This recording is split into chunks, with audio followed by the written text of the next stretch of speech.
Aku selalu merasa hidupku sudah sempurna, sampai mereka mengusiknya. Aku harus melakukan apapun untuk menjaga mereka. Saya, Lasha Suryo, anak dari Wibowo Suryo. Beberapa orang di luar sana mengenal ayah saya sebagai salah satu dari jaringan pebisnis yang disebut Sembilan Naga.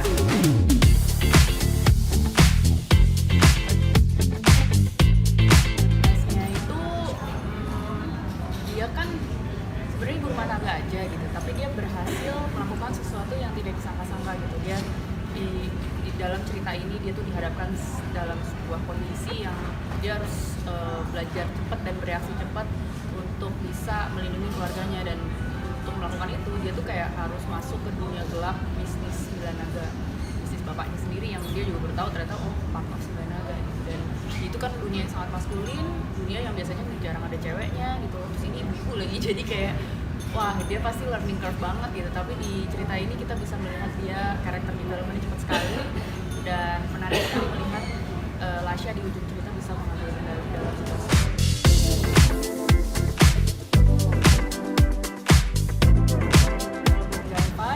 Dan bagaimana menghandle senjata api, ada trainingnya, terus juga ada latihan fisik, kemudian ada latihan koreografi action.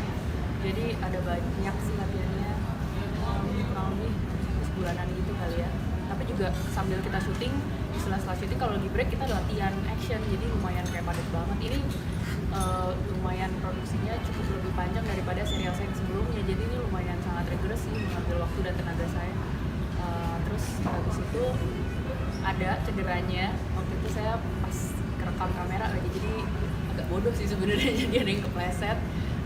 Mestinya pakai langkah yang jauh lebih hati-hati, sama ada kayak adegan fighting dimana saya menjedukin kepala saya sendiri pakai senjata saya sendiri, jadi benjol gitu. Untungnya di shot berikutnya nggak kelihatan gitu. Untung rambutnya banyak ya.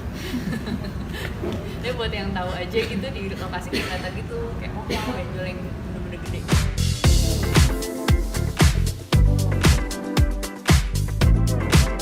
Saya pengen bertanya sebenarnya kepada semesta, jadi apakah ini sebuah kode, saya nggak ngerti banget.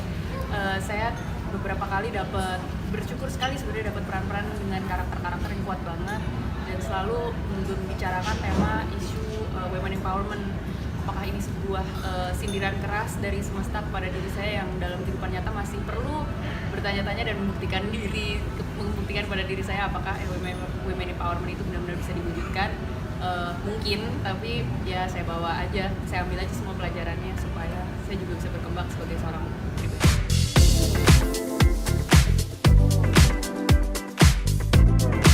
Saya pertama kali lihat ceritanya, saya lihat ceritanya dari tahun 2019, dari sebelum malah, dan dari situ saya udah hands down, saya sangat respect gitu. Apa ini keluar dari cerita seorang ibu rumah tangga juga gitu, dan saya selalu punya simpati yang besar terhadap ibu rumah tangga yang berani keluar dari comfort zone-nya. Dan buat saya even waktu itu Sigi pun bisa keluar dengan cerita sebrilian ini, itu adalah sebuah achievement dan sebuah keberanian juga yang dia keluarkan gitu dari aktivitasnya sehari-hari.